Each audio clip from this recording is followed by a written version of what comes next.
Welcome everyone to this real-world evidence for decisions webinar about transforming real-world evidence with AI from data to decisions. We can see that people are entering the webinar room, so we'll start in about 10 seconds.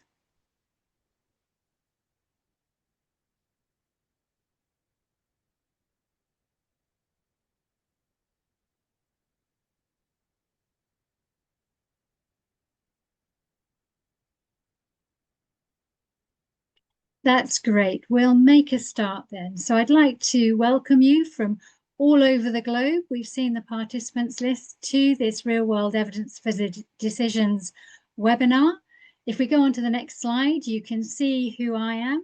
I am Karen Facey. I'm a senior HTA advisor with FIPRA that run the Real-World Evidence for Decisions Learning Network. And I have a position at the University of Edinburgh. I'm based in Scotland. And on the next slide, you can see a little bit about real-world evidence for decisions. We are an HTA payer-led, multi-stakeholder learning network. Our aim is to foster dialogue among all stakeholders about how to generate fit-for-purpose real-world evidence throughout the life cycle of highly innovative medicines to better inform HTA payer decisions and support the needs of healthcare systems. We do this in a range of ways. We have roundtable sessions where we share case studies and seek to develop learnings. We have open webinars like this. We also engage widely in conferences and publish papers, and you can find more information about us on our website. As you can see on the right-hand side, we include stakeholders from all around the world and from all groups. And we think all stakeholders have a role to play in developing better real-world evidence. On the next slide, you can see our wonderful steering group. They help us set the strategic direction of this learning initiative and help us plan our meetings and outputs. You can see there are a range of HTA payers, international organizations, patient representatives, clinicians, analytical experts, academics, and we are supported by sponsorship from a range of companies led by UCOPE, the industry organization. On the next slide, we're going to focus on what we're talking about today. So this webinar, Transforming Real-World Evidence with AI from Data to Decisions, will be co-moderated by Nicholas Hedberg, who's Chief Pharmacist at TLV and also co-chair of the Member State Coordination Group on HTA. And we're going to have 4 interventions to help us think about this exciting but perhaps challenging issue of how we can use AI to generate real-world evidence. We're excited to have Julian Eiler, who is a data and AI resource manager at Microsoft, but also a long-term patient expert. So he comes with dual expertise. Stephen Duffield, who's Associate Director for Real-World Evidence Methods at the National Institute for Health and Care Excellence. Yingwang Silvanto, who's Senior Director of Global Value Evidence at Astellas, and Farah Hussain, who's Director of Science and Methods at CADTH Drug Agency, formerly known as CADTH. So a range of stakeholders to give us their views. And if we go to the next slide, you can see that we've got an interactive session for you. We'll have some introductory reflections, a couple of presentations, and then Farah will be our sort of first discussant to really challenge us from the Canadian perspective. We'll then have a moderated panel discussion among all panelists. So during those presentations, do put your questions into the Q&A function, and in that you'll be able to upvote other people's questions, and we'll bring those questions into the panel discussion. And we'll have about 45 minutes for discussion among the panelists, and we will close at, here it says 4:30 Central European summertime. But we'll have the recording available for any colleagues that can't attend today. and that will be on the Real World Evidence for Decisions website, along with a report in a few weeks' time that will have been approved by the speakers. So without further ado, going on to the next slide, I'm delighted to welcome Nicholas to give us his reflection on this challenging but exciting topic. Thank you, Nicholas. And thank you, Karen. It's a real honor to be one of the or to be the co-chair of this session, I must say, and also a disclaimer this at this early point. I am no technical expert in AI, but I have tried to spend some time and effort over the last year to try to listen very carefully to what other stakeholders say, and I think first we must remember that different governments in different countries have different rules, and this is then of course mainly concerning public bodies. There are different rules that we have to apply because we are allowed to do we are not allowed to do the same things in different countries, and I think we still see a widespread of that. But in that system we still realize that a large number of public bodies are now trying to and starting to move. Without doubt, I'm most informed about how HTA bodies are doing, and it's really interesting to see how I think a pattern of education guidelines and pilots is starting to develop, where different bodies move differently quick on those three sides, but it's normally one of them that's prioritized. There are also a number of things we don't do. I haven't heard about anyone making the HTA decisions, to put it that way, with AI yet, but it might even come. But to enhance the processes, definitely. And I would like to close off with what we heard in our agency from one of the commercial partners that we are in contact with. That was not a big pharma. I'm not going to say who it was, but it was not a big pharma. So it was in another part of this sector that said, our internal policy right now, when it comes to AI, is we don't do anything that's illegal. Second, we make sure we don't do too little, because that is for us as a commercial partner the biggest danger right now, to be overrun by competitors or our surrounding.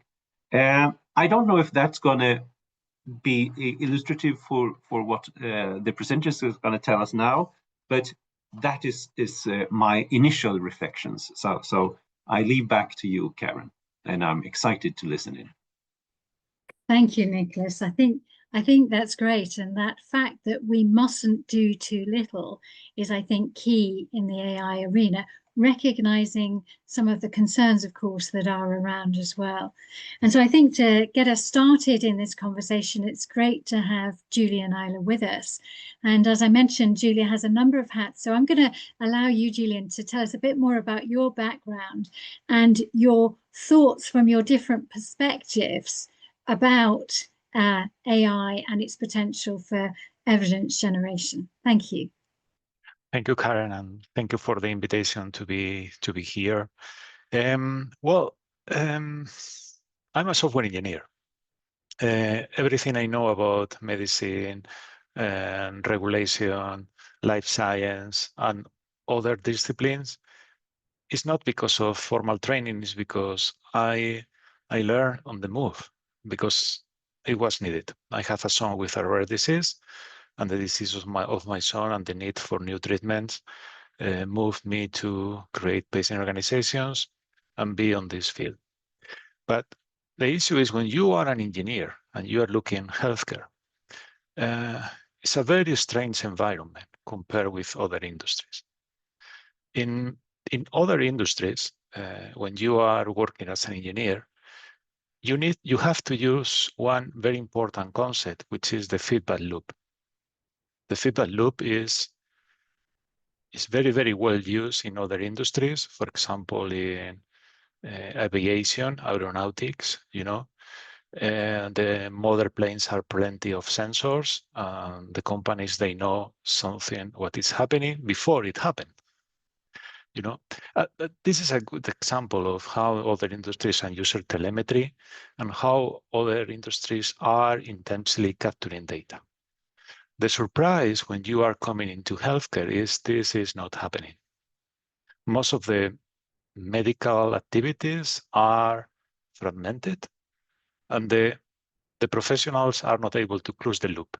For example, if I have a problem and I go to my primary care physician and I have an antibiotic, for example, I will have the prescription, but in most of the cases, the physician will never be informed if the antibiotic was working or not.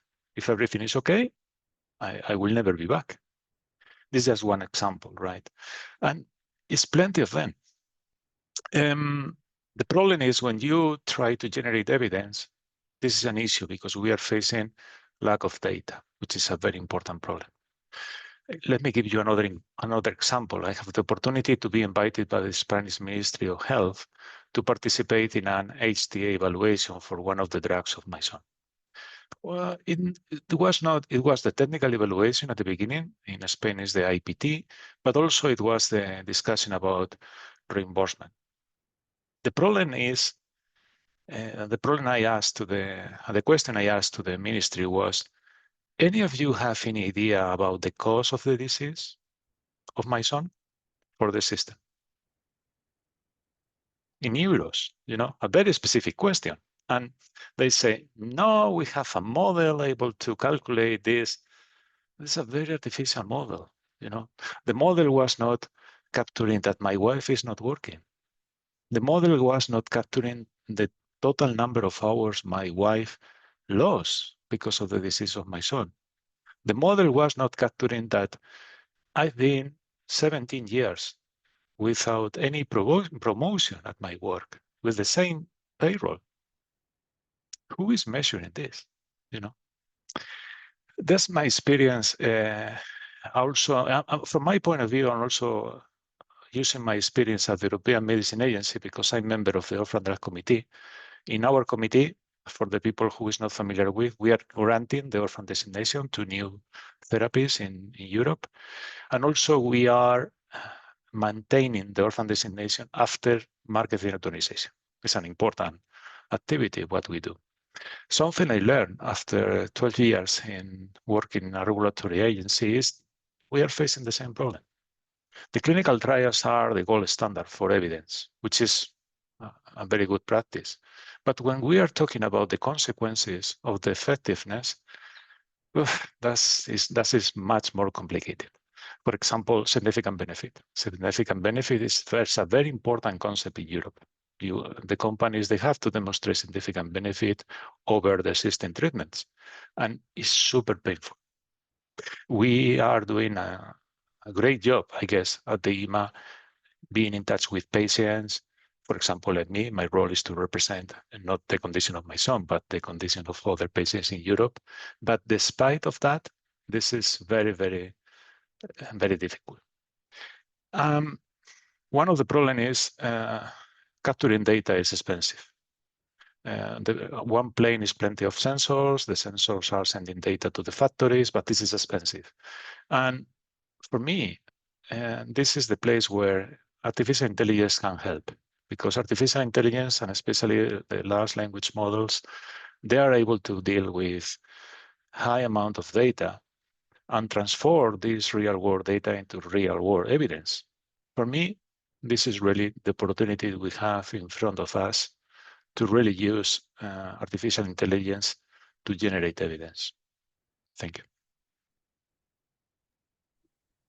Thank you very much, Julian. I think your insights there from having a son with a rare disease and recognizing how the models we have don't capture the real burden and costs of illness, particularly to families, the difficulty of demonstrating benefit of new treatments, and the potential for AI to help us capture those data and really develop them into real world evidence is absolutely key. And I think we'll come back to many of those points in discussion. So thank you very much for that intervention.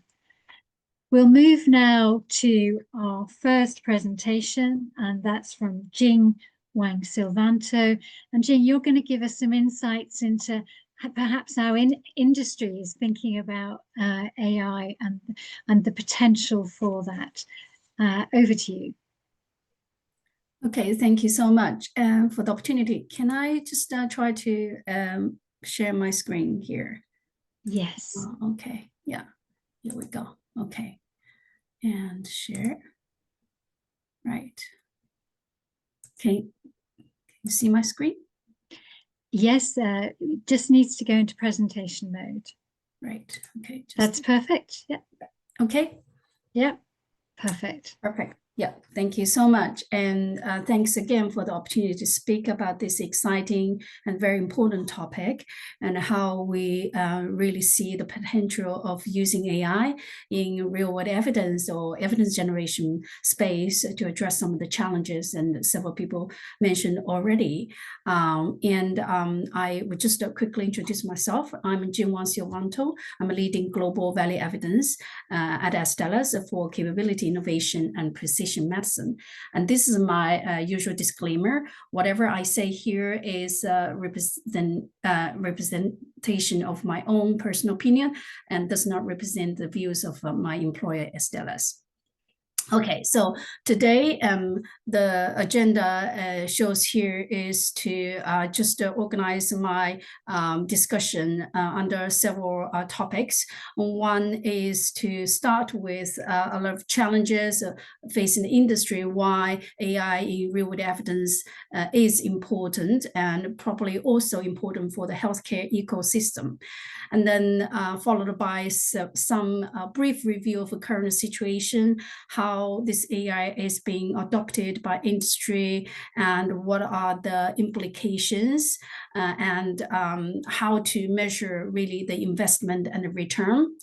And then I will try to discuss some of the key challenges we have observed and the reasons behind that, that really are barriers for adoption level improvement, and also propose some potential solutions and a couple of prioritized action areas with a summary. Of course, I'm open for questions and looking forward to this fruitful discussion.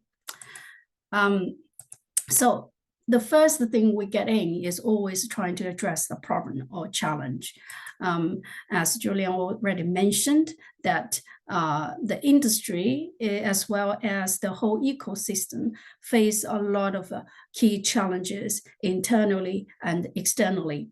Specifically talking about pharma industry, we have the challenges from external regulators and constantly requiring high compliance and data and evidence, and also really fast moving timelines for review of the evidence and approval. And on the other hand, we also have a more and more challenging situation with access and reimbursement requirements. And then, of course, competitor is one of the challenges that we want to be ahead of a competitive curve and differentiate ourselves in this landscape. And internally, we're facing challenges with R&D, slowing down innovation, and the data, most of the data, although we can say there are a lot of data, there's a lot of data, I'll show you later. What do I mean by that?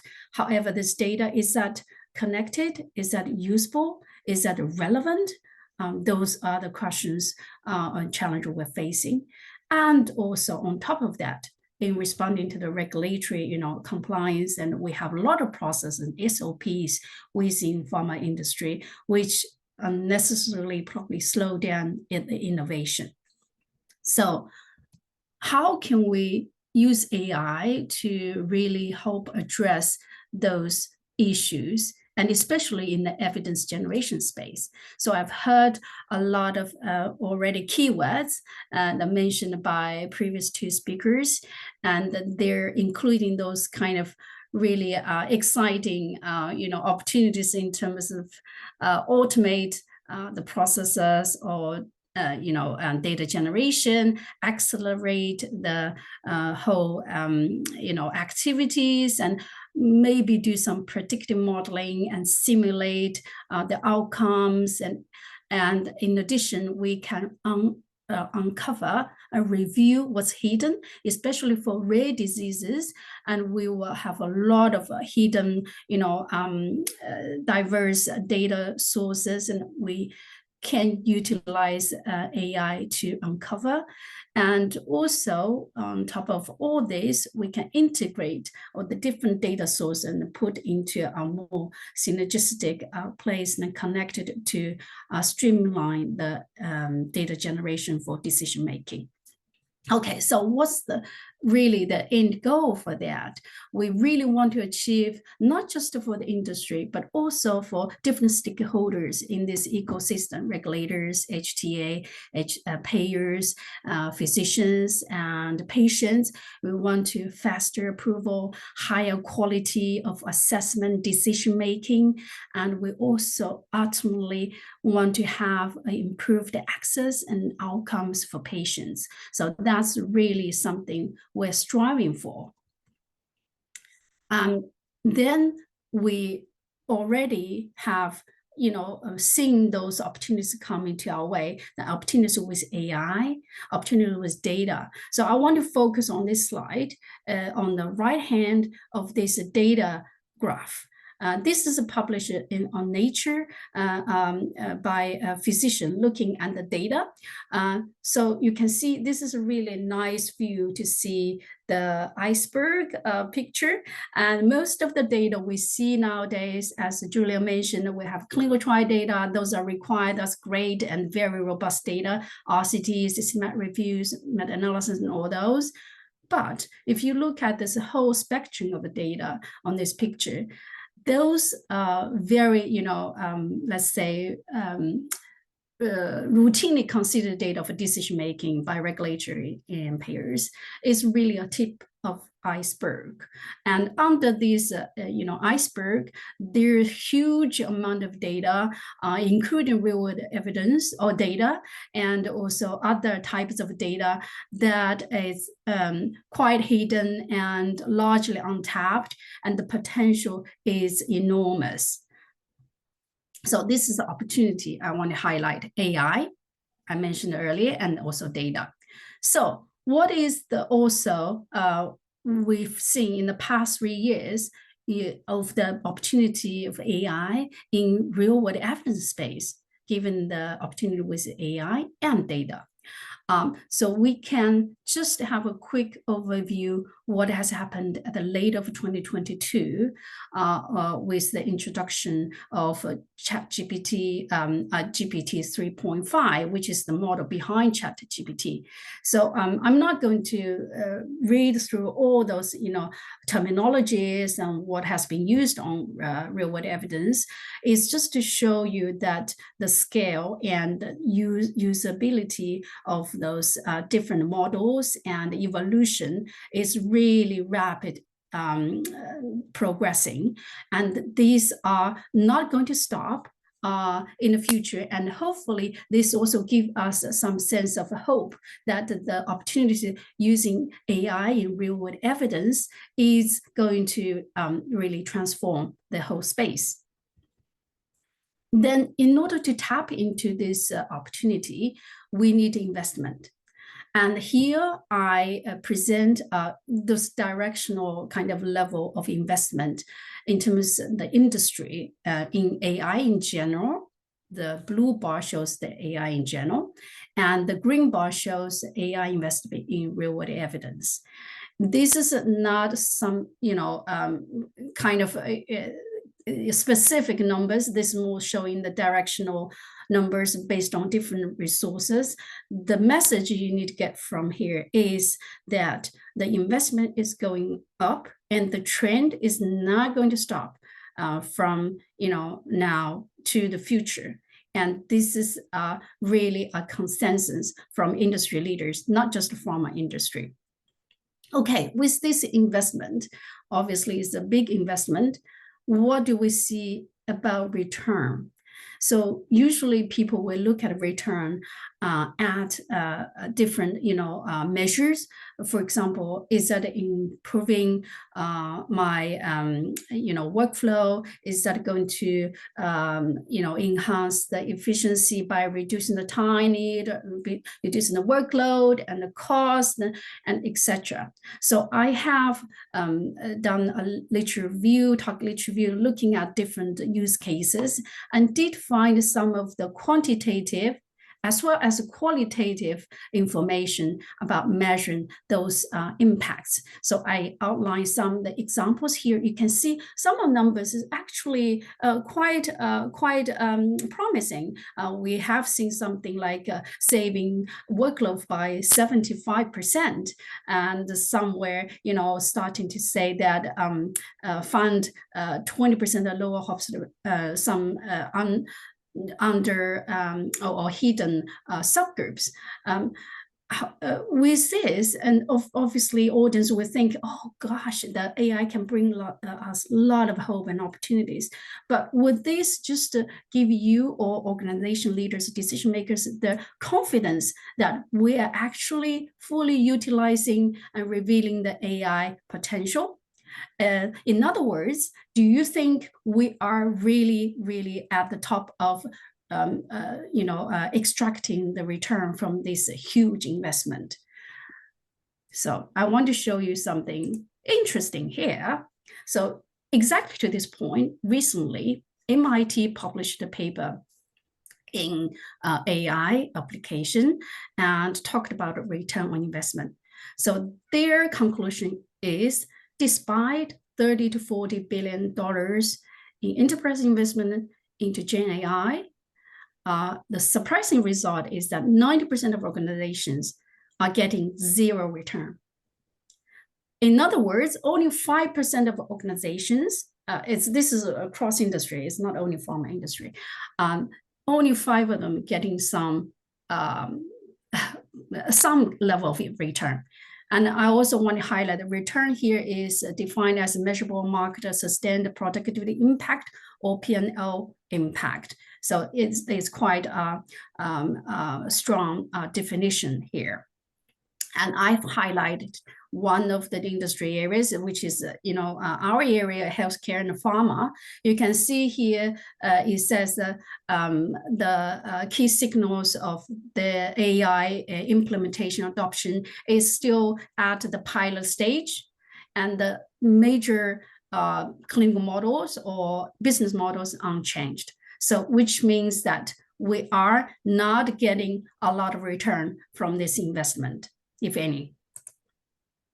Okay, so now maybe we have been through all those, pilot studies and the impact, and also MIT report to say, as an industry, we're not fully getting those return. And the question from the business leaders and decision makers, and they say, well, so why so? 2 questions: why we are facing this situation with investment not seeing a return, and how to actually demonstrate return and measure this return. So that's the keywords, how to measure the return. And after speaking to various business leaders and also some literature review, I would like to discuss this kind of interim or proxy measure of return in terms of adoption levels. So we are, of course, and having other tools to measure returns like efficiency and cost saving, etc. However, as an enterprise level, we really want to measure the return in terms of the maturity level of the adoptions of AI, because AI technology is not the barrier, it's more about how we use this technology vertically to solve business problems. So with that, I come up with 4 levels of adoption as a measure of the AI investment. Level 1 is emerging, and it's demonstrated by some workflow embedment of the AI pilots, and then so mostly very exploratory, experimental. And in terms of governance side, is no enterprise-wide data governance, no standard validation, internal skill set is very few specialists in the organization, and decision making and impact, there's really no or limited impact, and really largely rely on external experts. And then you can read the slides, later on, but I will just show you the different categories and how those different levels going from emerging to moderate to advanced and leading and scaled. There are vastly different in terms of the impact at the end we're going to measure. So I would like you pause to think about your organization, which level, adoption level, your organization is on. You don't need to put your answers there, but just think in your head and then, reflect on this. And to be honest, from the pharma perspective, based on my limited experience and exposure to different forums, I can say that some areas some companies or some areas is in between level 1 and 2, but majority at level 1. So there are different levels of adoptions, even within level 1 and 2. I would like to use this quick overview of different areas for adoption to propose some of, or to review some of the barriers or challenges. So I grouped into very broadly 2 categories. One is for relatively high adoption levels. Higher means, training to second level, where by you have a clear data processing and data heavy time intensive activities, and then you have kind of a controlled, limited the risks for the decision making. So their areas could include clinical trial design and planning, and data cleaning and quality control. Some of the literature reviews and evidence synthesis. We are going to need to move on. So okay, yeah. So I can just quickly show you these 2 categories. Basically, the message is to say data processing, time intensive, lower risk activities have higher adoption levels than those otherwise higher risks in the, for the decision making, which needs greater trust, which is understandable. So those challenges really just resonate with the adoption levels and then different categories, and really looking at the data quality and data access barriers, a lack of trust and transparency of the AI outputs, and also skill sets at the change management at an organization, and how to manage those expectations and communications, and also some of the guidance from the regulatory and decision-making perspective. So the potential solutions, I can read all this, but then of course I understand you will have the slides later on. So I'm just to go quickly to the summarize some immediate actions, which is really a overall view and proposal for the solutions. One, from my perspective, is really have this kind of a dialogue and a collaboration with different stakeholders and regulatory bodies and HTA payers and HCPs and the patients and industry to build the transparency and the trust, and also to have some guidance and work out how to validate the AI outputs. And of course, very importantly, to have the data foundation, because that's ultimately the input for the AI models. Okay, so this is my final slide of a summary. And we know that pharma industry is facing, and the whole health ecosystem is facing this challenge, and we need to act faster and then more strategic investment to scale AI applications. And current situation, we're all at similar adoption level at 1 or 2, and then we need to really boost return on investment to boost our adoption levels. And the key areas including the data, trust, and workforce skill sets, and acceptability and expectations. And immediate actions, I would call for collaboration of cross, the stakeholders, and build the transparency and trust and strengthen the data foundations. So that's all my presentation. Thank you. Ying, thank you very much for huge amounts of information in there, but that key message again, that other industries are using AI to a large extent, but in a sense, very few are getting a return on investment. Wide potential for uses across the life cycle, really important, not just for HTA, which is perhaps our focus, and the need for all of us to think about where we are on that adoption scale and how we move that forward. And that really needs to be done within the health ecosystem, not just within our own silos of HTA or industry. So lots of points for us to pick up on. And as you say, your slides will be available for others to pick up on those elements you had to skip over. So thank you very much for that. We're going to move on now for our next perspective. And Stephen from NICE will be giving a kind of HTA perspective. I think many of us know that NICE have produced a position statement on AI, and Stephen's going to kind of reflect on that and the way things are evolving. Thank you, Stephen. Thanks, Karen, and thanks, Jing, for that really helpful presentation. I thought that table was really quite insightful. Looking at it, I realised that NICE is in many ways between the sort of 1 and 2 levels when it comes to AI adoption. So I'm Stephen Duffield, Associate Director for Real Evidence Methods. Increasingly, our team as well is taking a leadership role across NICE in terms of NICE's AI adoption. So certainly happy to be here and be talking about how NICE is thinking through these disruptive technologies.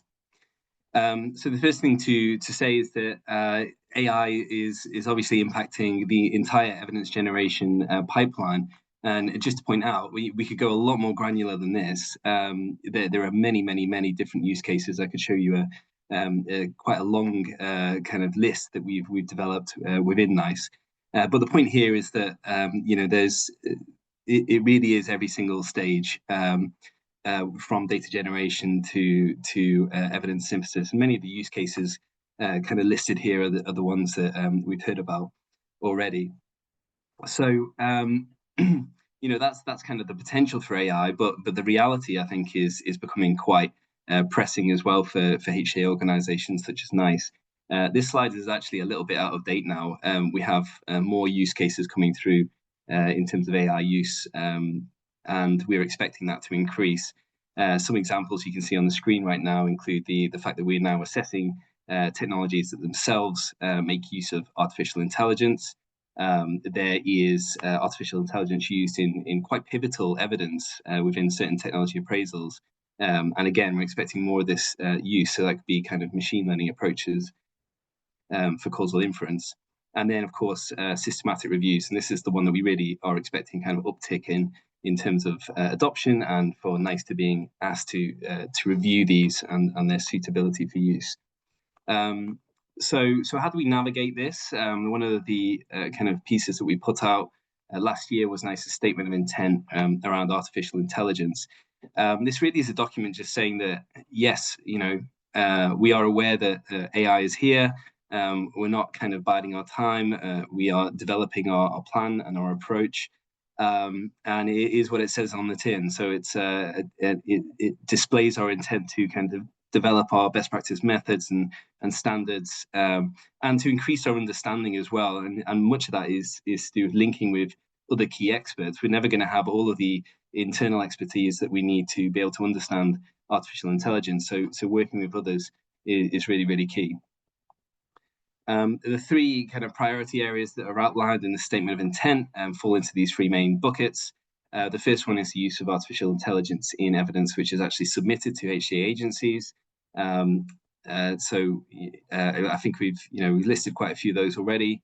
The second one is evaluation of artificial intelligence. So we've received some technologies for evaluation so far, but we're expecting kind of newer and more interesting uses of AI as things go along. We think about kind of frontier tech, rapidly updating prediction models, many different potential uses that NICE may be asked to evaluate, which perhaps we're not currently used to doing.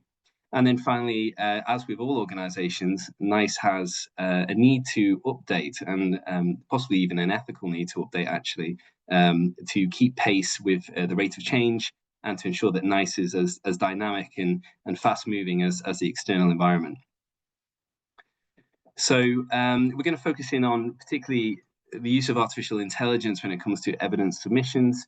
NICE has put out a position statement. You may have seen it. What is a position statement? So sometimes areas of methods are moving so quickly that we have to react. We can't go through the process of updating perhaps the central methods manual, and we have to put out a dedicated piece on these new methods. And that's what this position statement is. It's quite focused on AI methods. Two key elements of it that you'd be interested in, I think, are that it sort of lays out what we think are the current main use cases for artificial intelligence in evidence submissions. It also kind of points out which ones are likely to be higher risk or come under greater scrutiny. And just to point out, it doesn't just talk about real-world evidence. It covers lots of different kinds of AI use. So you're looking at kind of systematic review, as well as kind of economic modeling in there as well. And we come up with some preliminary best practice standards that people can follow, which I think are some good initial guardrails.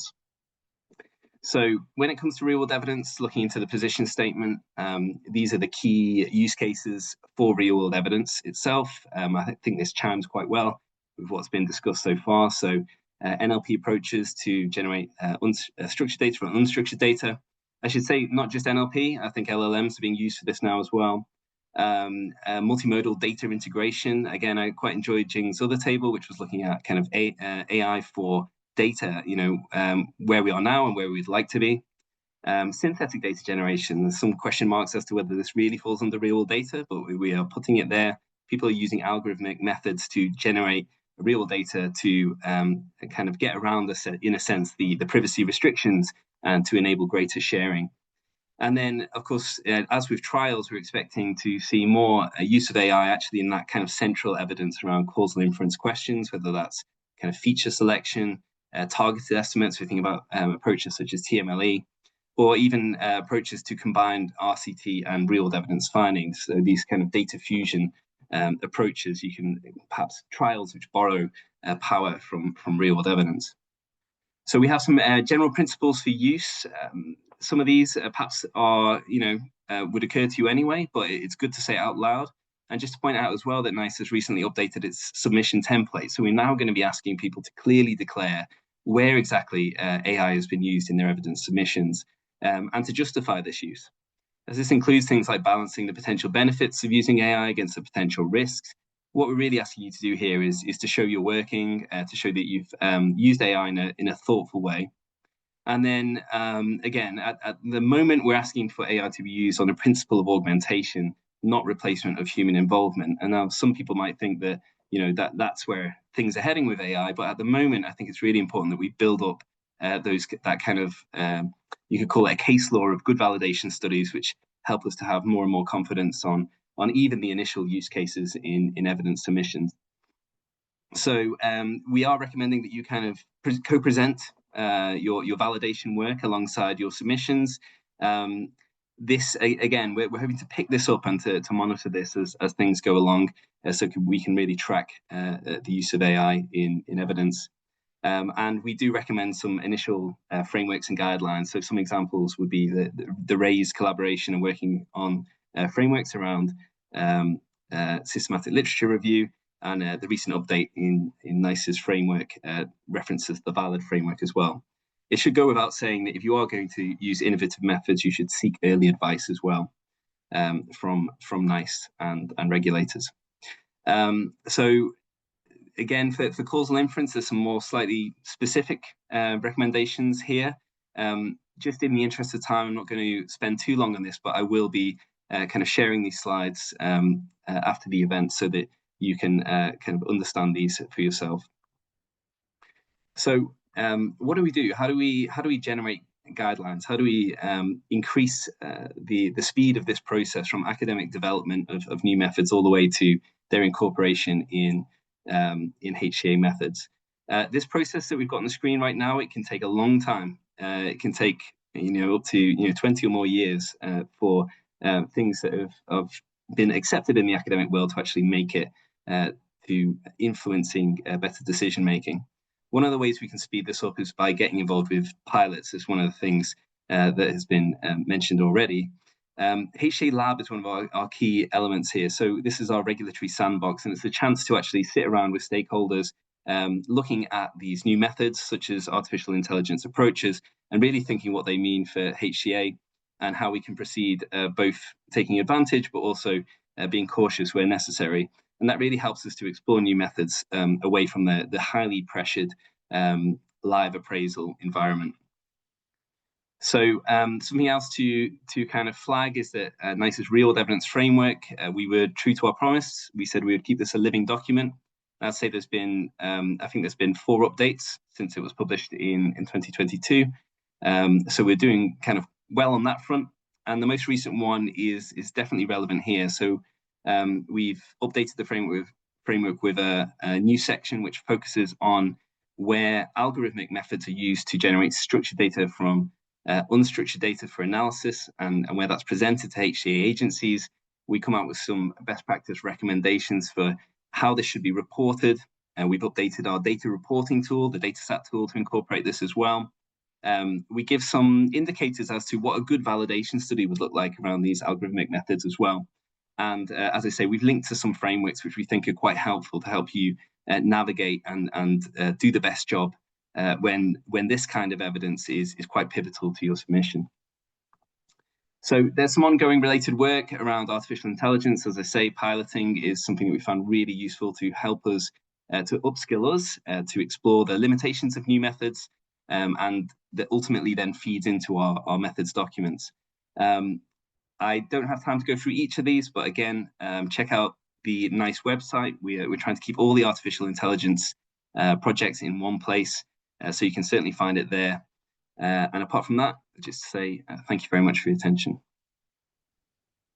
Thank you, Stephen. Thank you. I think this has been 2 great presentations where we certainly see examples of 2 organizations that have come very, very, very far in comparison. And still, your self-estimation is around level 2 out of 4, something like that, if I can summarize. So it's going to be very interesting to take this forward and eventually come into the discussion. But before we do that, now we've had two presentations, and I'm gonna invite Farah Hussain from CDA, or formerly known as CADTH, to give an Canadian HTA perspective. And what are your views on AI and AI use? Please, Farah. Thank you, and I hope everyone can hear me okay. This is such a timely conversation, and yes, I too was struck, Stephen, by your estimation at 1 or 2. I think if you were 1 or 2, most of us are maybe in the -1 to 1. We too at Canada's Drug Agency recognize the need to outline our principles for generation and reporting. And thankfully, we were able to piggyback on the work that NICE had done. It was absolutely appropriate for us to adopt and adapt the position statement. One, because there is a need to ensure some alignment because no one generates evidence solely for one market or even for one decision maker. And I'll come back to that point. Where we adapted, and it may be addressed in some of your other subsequent work to that initial statement, was we added the ethical considerations just to remind everyone, including ourselves, because our principles apply to our own use of AI, that we want to uphold at all times ethical principles, including promoting human well-being, fostering accountability, ensuring inclusiveness and equity, and promoting responsiveness and sustainability. That's truly critical because I think we all realize that the outputs from AI-enabled evidence reflect data input biases. You know, who created the algorithm? What training data was used? Did it include traditionally underrepresented groups, as well as the usual considerations around governance, privacy, and sovereignty, especially when you have open loop systems for some of the algorithms that are used. So a couple of other really important notes about these. We too were very concerned about credibility and transparency, what was done, how it was done, why it was done, and we remind everyone, same points that I think Stephen made, that we too want the emphasis to be on helping us understand what was done, which might include early consultation. Thanks again to NICE for updating the RW framework to include the AI-driven methods, because again, we probably will be adapting and adopting those too. This is such a rapidly evolving area, and we are all learning. And how we're learning is probably by doing, because there isn't a one, please do this course and now you will know everything. We've all learned that, I think, by doing, that prompt engineering is indeed a skill set that will probably not come as a surprise to Julian, but I think it came as a bit of a shock to many of us who are working with some of these algorithms. And so that human in the loop aspect is very critical, because the reality is our expectation that what's being produced is the same quality of what our most experienced persons would do. And the reality is it's probably starting with what the most junior intern can do. And so, you know, that's where I think prompt engineering is truly a skill set to be learned. And really, lastly, coming back to the need for the alignment, if we are not aligned within jurisdictions, so usually between regulators, HTA payers, all of whom are decision makers in that access process, and we're not aligned, at least on the principles across jurisdictions, there's some challenges that we'll collectively face. And I go back to Nicholas's initial comments about there are differences between what you can do and how you can do it in countries. So that's another core aspect that needs to be considered. I think that's it. I'll wrap up there, and I'm hoping that there will be some good questions. Thank you very much. Can you hear me now? Yes, we can. Thanks, Nick. Sorry, something had a pop up. Thank you very much, Farah. Thank you. So now we've heard a number of perspectives, 4 actually, and I'm going to open the panel discussion and invite all the four speakers so far to join in. And I think it's quite common to now let Julian and Jing, you were quite early to talk. Are there any comments that you would like to make after having heard also Stephen and Farah? So first, perhaps you, Julian, anything you've come to think of listening to the others that you'd like to add now to at this moment? Thank you. Yes, small observation. Maybe it's a technical comment, a little bit technical. It's about AI as a concept, you know, because AI has been very popular the last couple of years, almost since OpenAI released ChatGPT. But I guess we are talking about large language models in particular, right? Because when Farah comment about prompting, this is more related to large language models. And my point is that AI is much more than large language models. AI is a discipline who has been here from the beginning of computer science. And we don't have to be blind because of the rise of large language models and forget that AI can be used for so many things, you know, right now. In particular, machine learning, I guess, for, you know, analyzing data. My concern is that when the people is talking about AI, maybe they can just think about large language models. You know, the potential can be reduced because of this narrow view. From my point of view, if we are talking about transforming data into evidence, other disciplines of AI can be used in a much more broader way. But in any case, large language models can be useful as well, you know, but it's not just LLM. You're right. Thank you very much. Thank you very much. Jing, anything you'd like to add after listening also to Stephen and Farah's comments? Yeah, thanks, Nicholas. I have really been impressed by the presentations and the discussions, and I have picked up on two things that are always recurring in our pilots, and especially when we discuss it with the senior leaders in the company. And they already reinforce that AI is not a replacement. AI, it should be an augmentation of human capability. It needs to be under human oversight. So that also is a reality check of the return on investment of AI, because all those publications or case studies we see, maybe sometimes they just purely look at that segment of AI replacing human work as saving 50% of human work, but actually you are adding more work from the human validation perspective and oversight perspective, which is required and sometimes not put into this cost calculation. And then another point is related to this adoption level and how we move upwards. I think Farah's comment about learn by doing.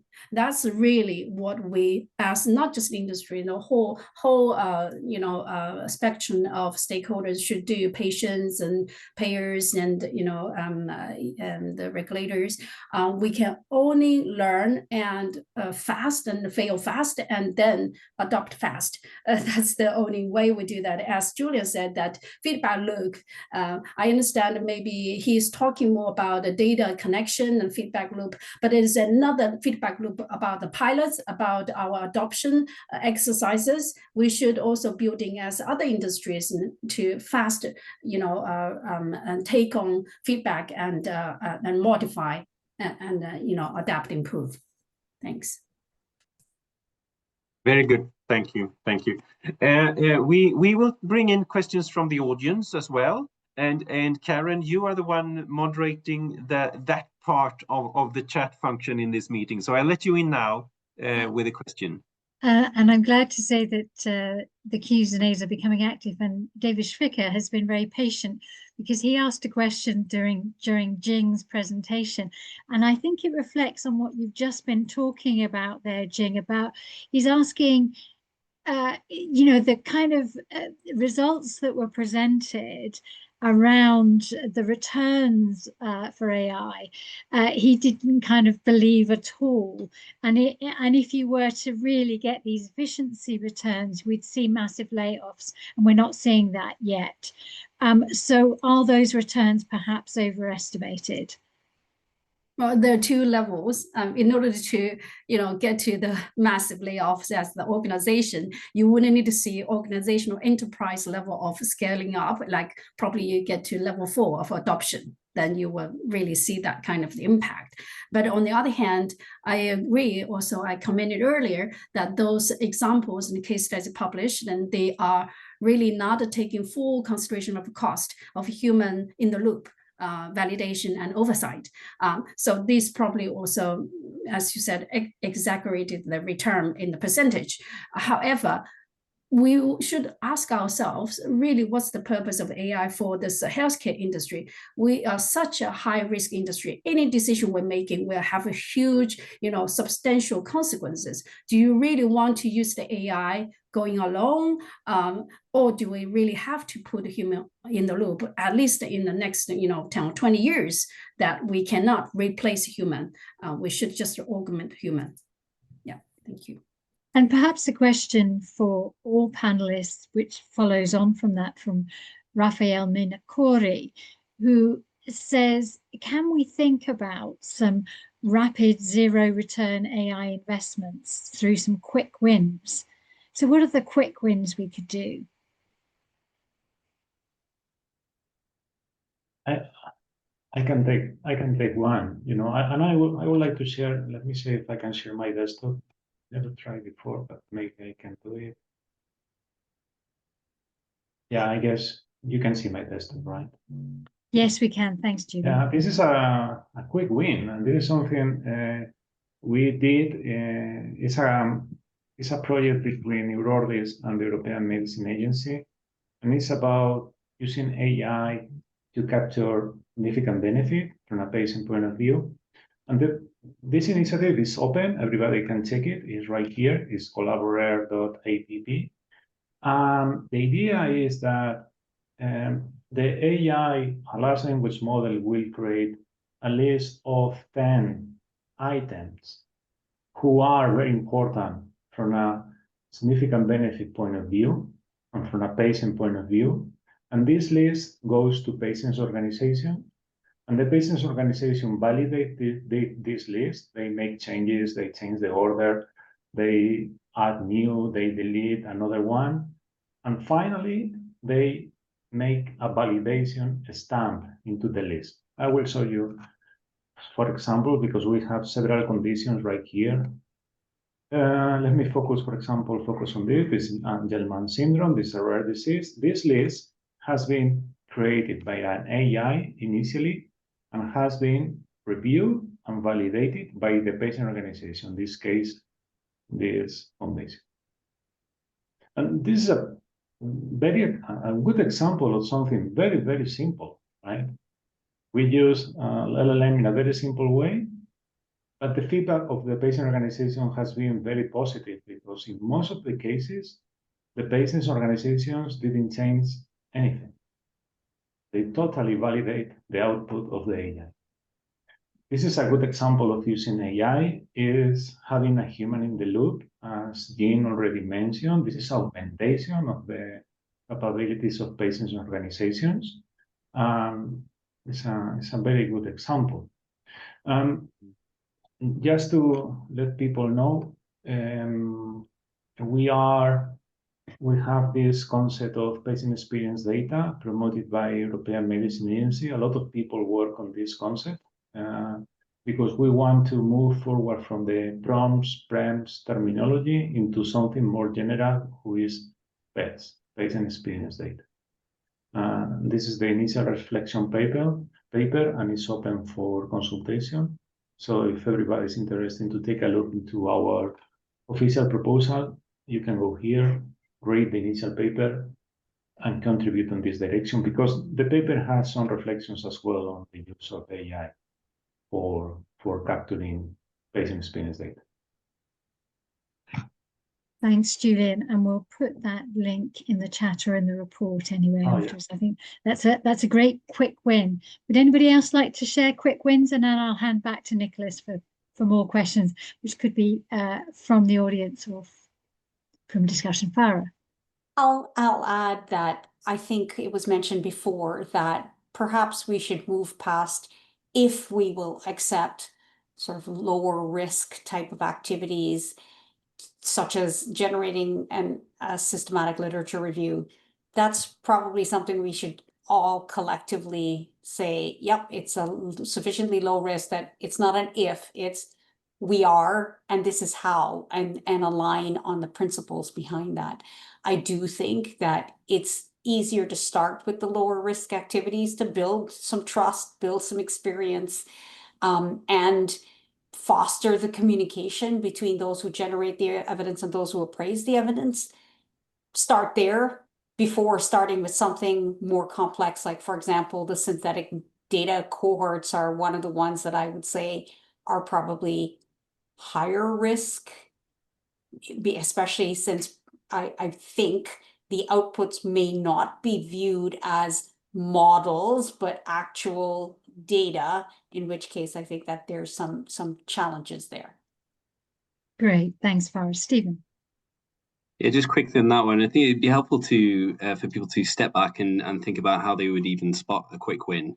I think at the minute, what we found helpful is to just generate that long list, and I mean a really long list of use cases in your organizations.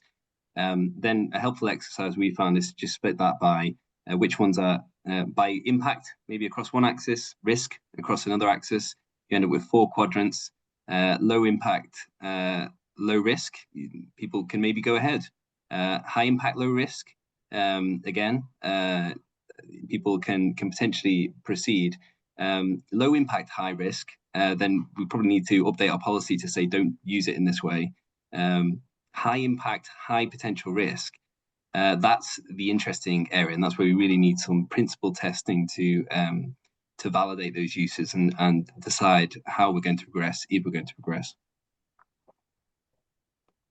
Thanks, Stephen. Nicholas, do you want to choose some questions from the Q&A? Yes, but I'm actually first going to respond to your question, Karen. I put on my agency hat.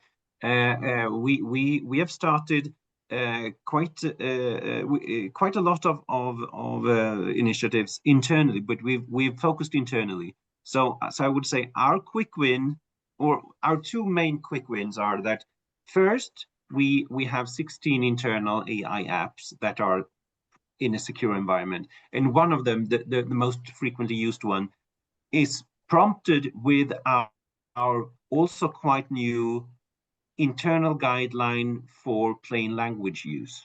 So the government expects us to write in plain language. That's not rocket science, but that takes time. Now we can take any text we have and just pour it into the plain language AI app, and out our internal perhaps draft document or internal draft document comes out still in a safe environment in plain language. And then we can take the next step to, of course, publish it or whatever. That is saving a tremendous amount of time for our assessors every day. The second quick win is that by doing this, we are demystifying AI for all employees, because we have easy accessible internal apps ready available for anyone on the front page of our intranet. So it doesn't have to be the quick wins in terms of the agency output, if I put it that way, but also in the internal life. And now I'm moving back to my role as moderator or co-moderator, and I'm actually going to ask Stephen one question, because in your slides, we saw that you had guidelines, you had application or evaluation, and then use, I think. The mid one I'm going to ask you about, because to me, that is the other side of the coin. It's the same coin, I admit that, but we internally, at least at TLV, we put, how do we use AI to enhance and improve our own work and processes? Second, how shall we go along when we are supposed to assess and evaluate, for example, a medical device, including an AI application? We have separated those. You seem to put them into the same bucket. Is that a gain, or is it mixing up thoughts? So who shall learn from who, if I put it that way?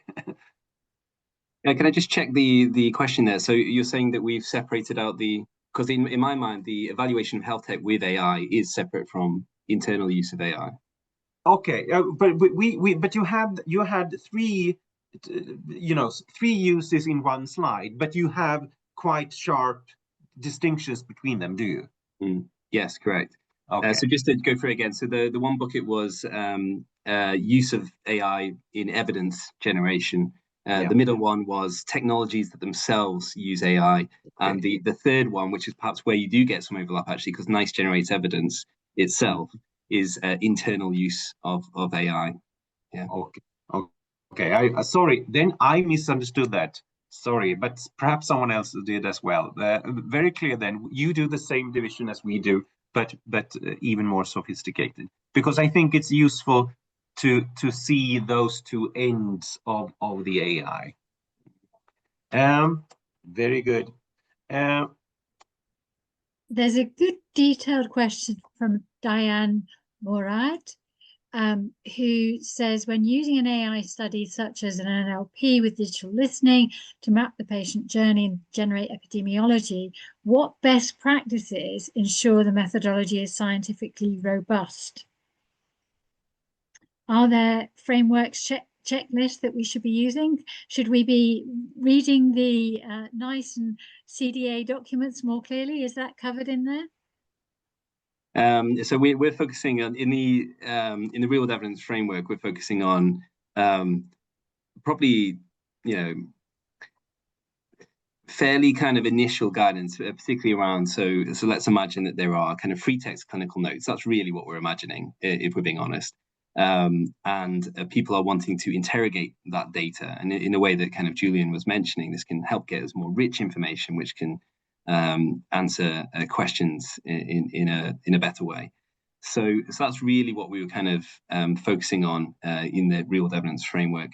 In that kind of update there, with what we've provided is reporting. So we actually suspect that, you know, we know of various companies, I should say, data companies who are already doing sort of either machine learning or NLP or to generate data. Sometimes it's human machine learning combinations. But I think there's this question as to whether HA organizations actually know that's how the data was generated. So firstly, there's an element of just transparency. Let's get that stuff out in the open just so we know what's being used.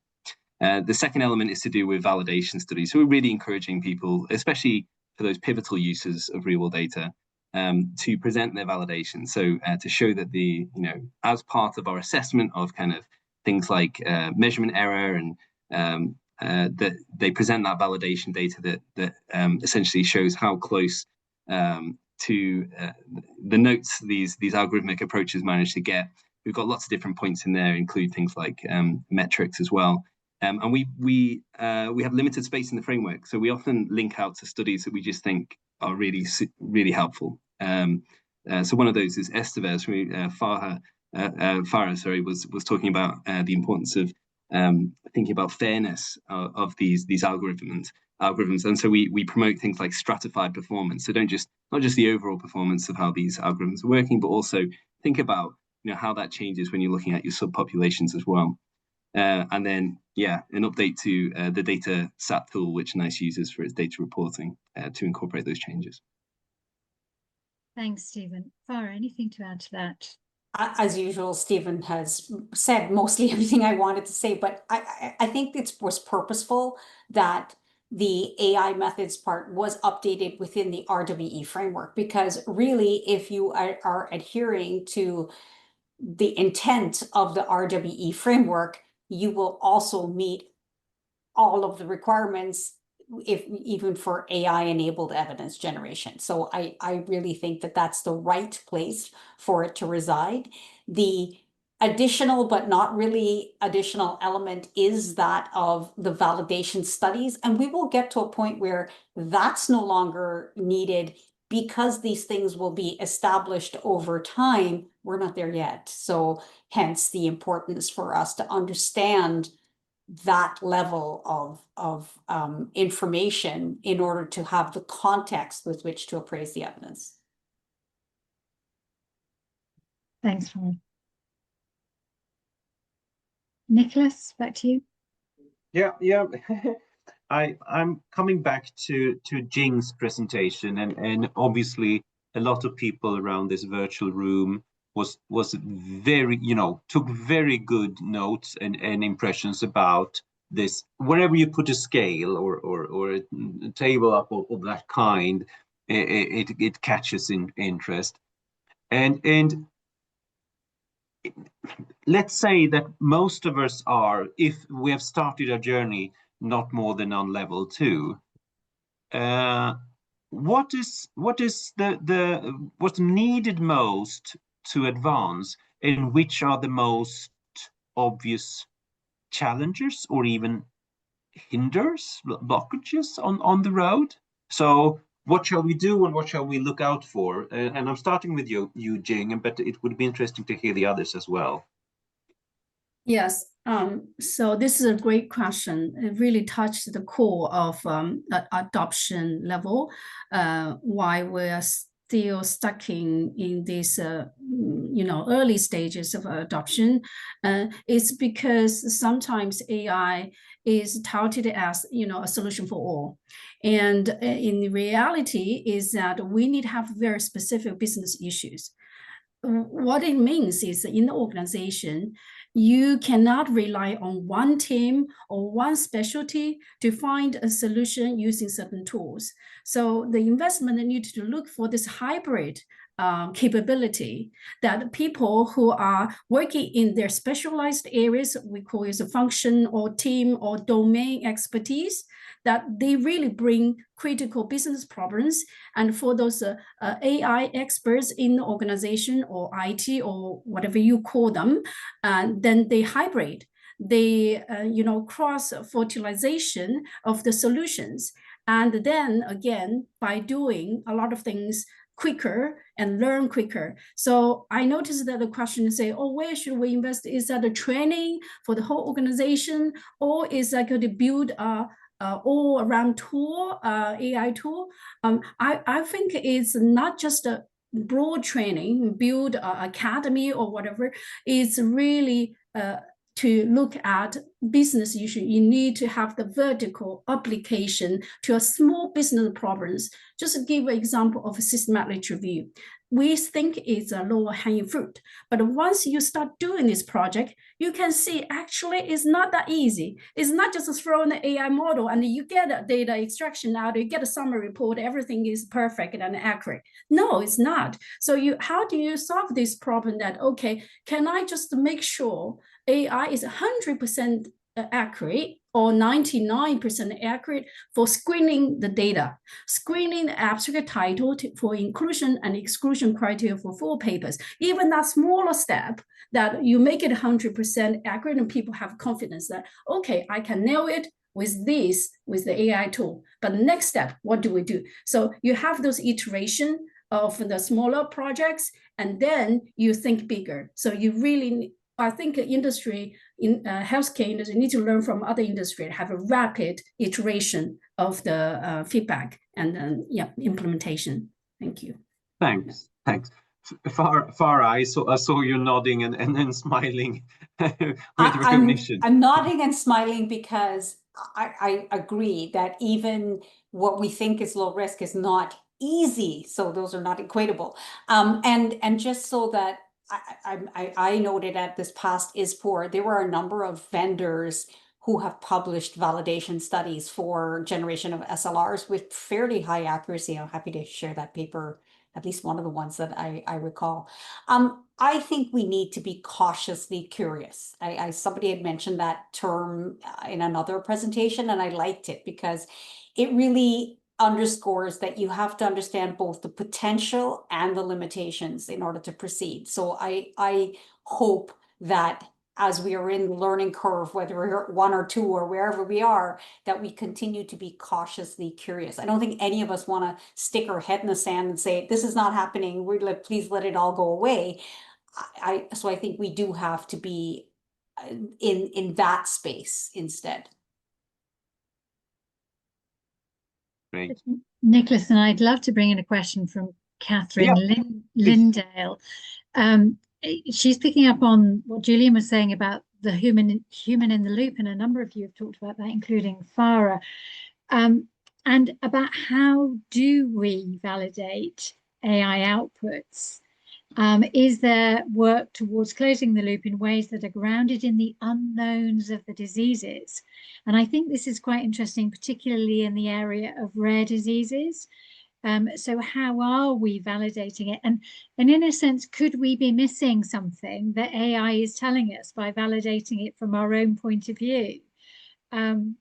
Yeah, so any thoughts on validation and in a sense, where the most potential for AI in real-world evidence generation could come?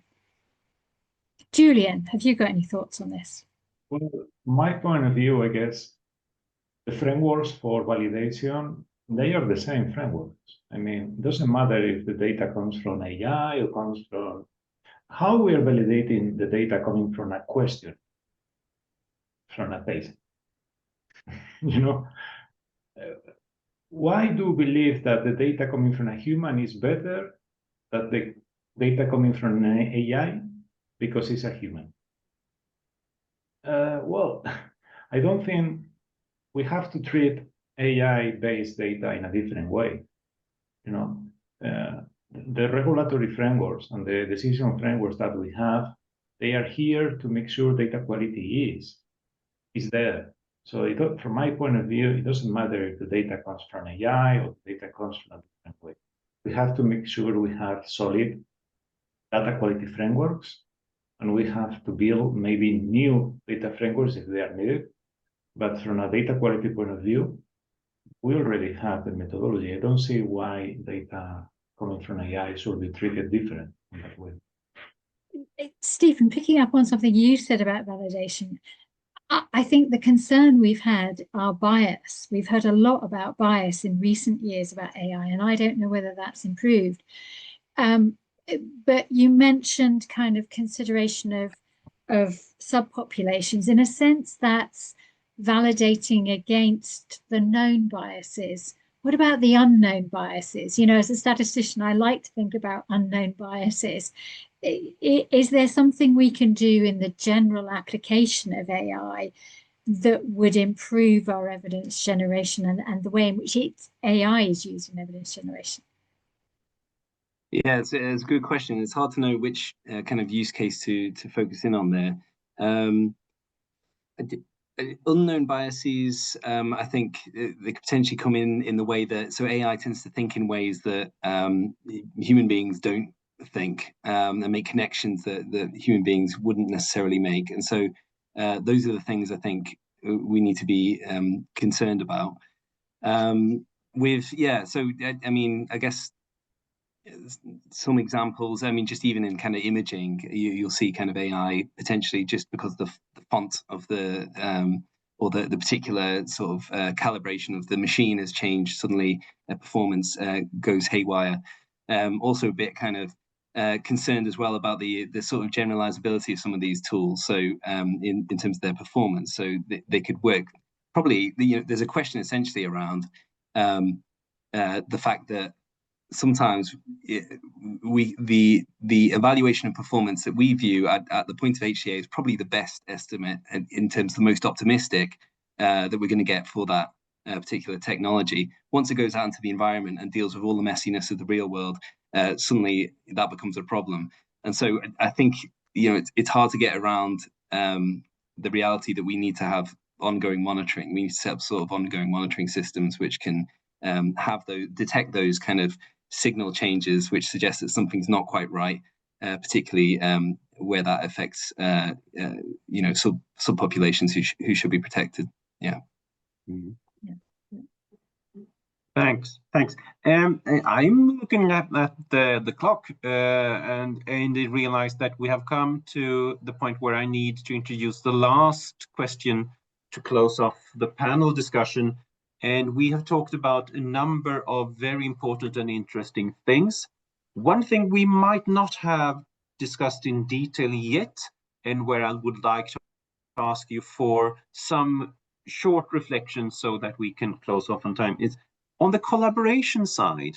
If you could choose, for example, one area of collaboration where it would be really fruitful to bring the AI use forward, or if you would like to name the stakeholders that need to meet in that collaboration, what would you be your most wanted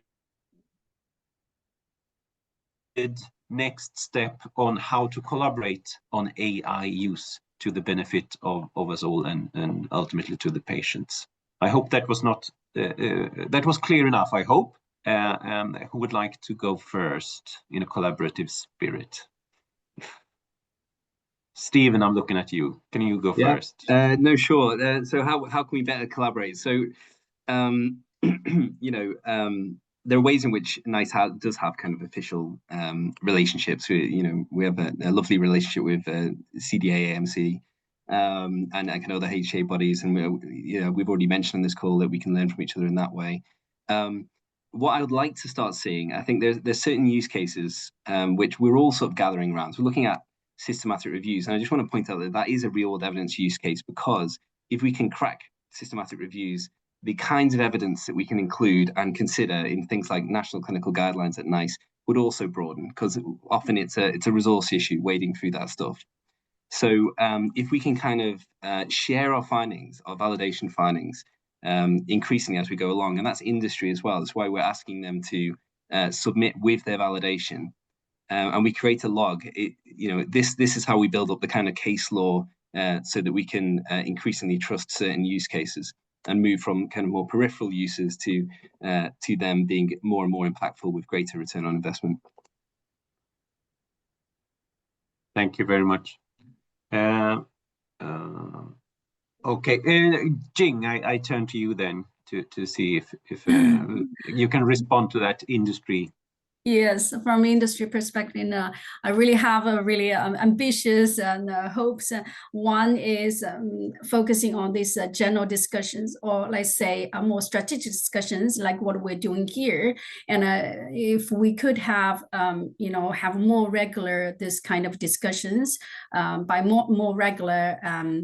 I hope that not just through this platform and some other platforms, we would just have more kind of even monthly or quarterly, however you want to call it. So the more dialogue we have, the more we learn from each other. That's the number one.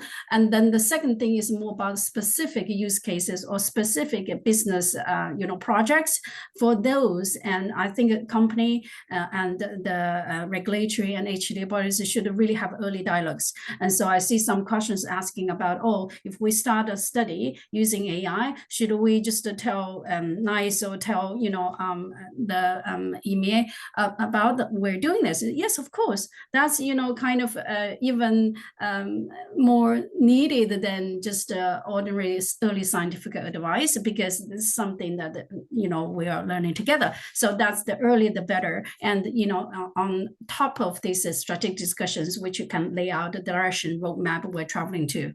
So there are two areas I think collaboration could happen. Thank you very much. Julian actually fell out of the meeting, so Farah, you're the last on the list.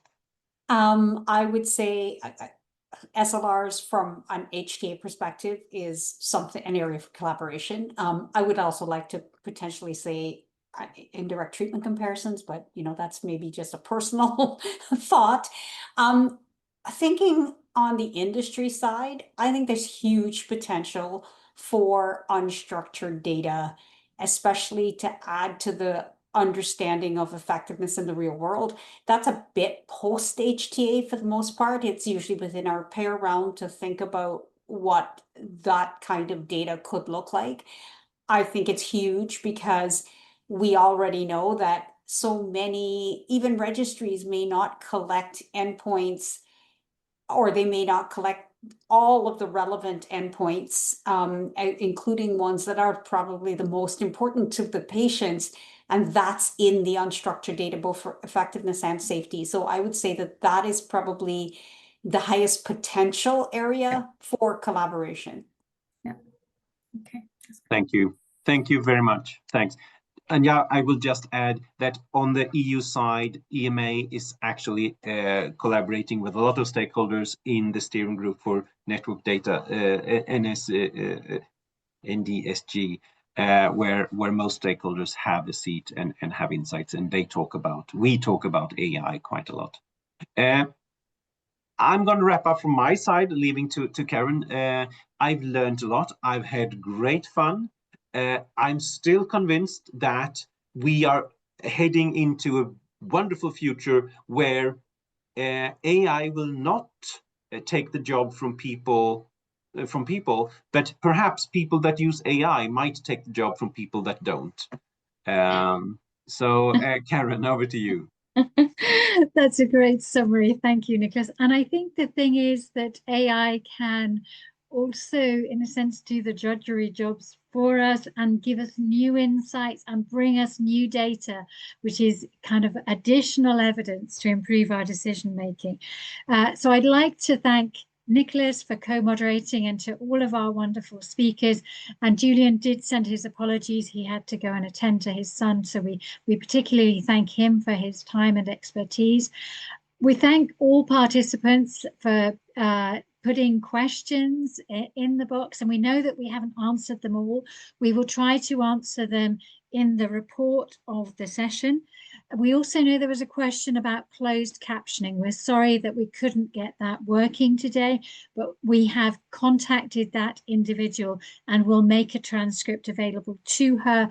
And if anybody else with hearing impairment needs that, we can provide that to them. Just contact the Secretariat. Because what I've heard today is that we should have defined AI at the beginning. Are we talking about artificial intelligence? No, we're talking about augmented intelligence. And we're talking about how important today is to have the human in the loop, that we are learning by doing, which is the wonderful phrase of real world evidence for decisions and our founder, Yoda Koch.